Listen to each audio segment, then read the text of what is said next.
yaoi is gonna be the end of me.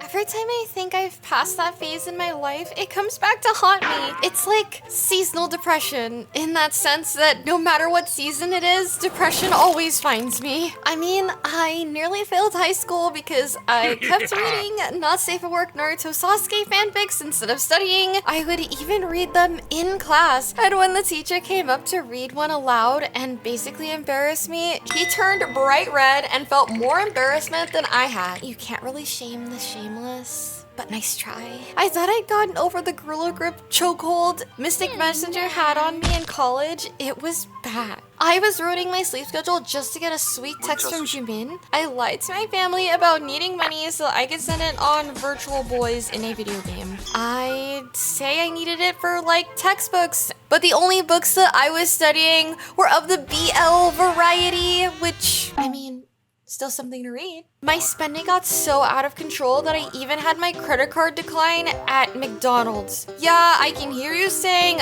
that's rough, buddy. Thanks, Zuko meme. It was my rock bottom. Actually, no. That was probably the security guard from the same McDonald's giving me the most judgmental look when I told him that Jumin's bad ending was the best one. Go ahead and pause the video and look it up. Oh wait, and if you didn't, Jumin's bad end essentially was him locking you up in his home for the rest of your life. Like, you became a certified house pet, and I'm not gonna lie, I would love that.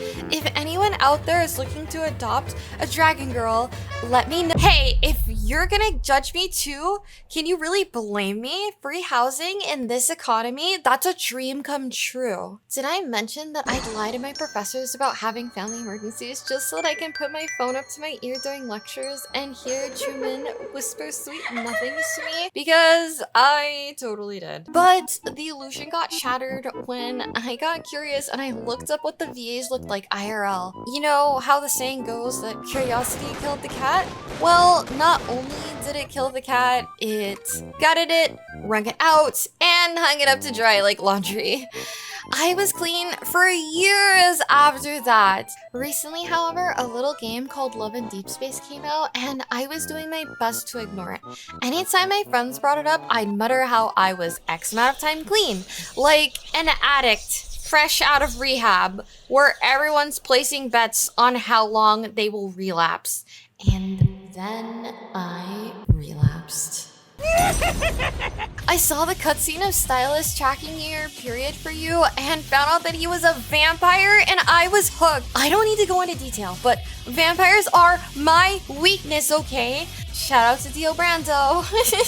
My addiction came back with a vengeance. My inner Fujoshi had returned and stronger than ever, and somehow I was even more reckless than before. I was shipping things that definitely should not be shipped. I hid in closets to listen to BL drama CDs to simulate voyeurism. I almost got caught watching yaoi on breaks on several occasions. And before anyone goes, Rumi, your job already... No, they don't. They don't know unless they are trying to catch you.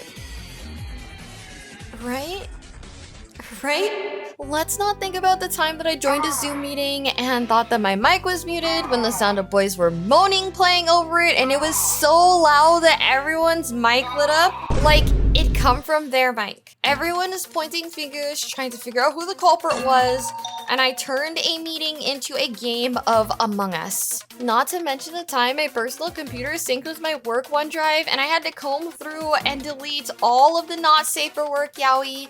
It had ported in there minutes before I had an important work presentation, by the way. The absolute worst was when we were reviewing a work doc during a meeting and my Google Drive automatically signed me into my email megabigdicks@gmail.com, and I was comfortably reading legal policy until someone pointed out there's someone's name in the doc called Silas Forever. I totally covered my tracks by joining the doc on another browser and idling with a separate account. It wasn't my fault, okay? We should have tighter security protocols. I'm just pointing out the flaws in the system. Anyways, as I continue to commit wage theft in the name of yaoi, I think to myself, maybe female gooners are truly worse than men. We just don't get caught. But, well, maybe we should. I just can't keep getting away with this. But what about you? Have you ever ignored that not safe for work label and done some questionable things browsing on the clock? This is a no judgment zone. I promise. Wop wop! Be at peace.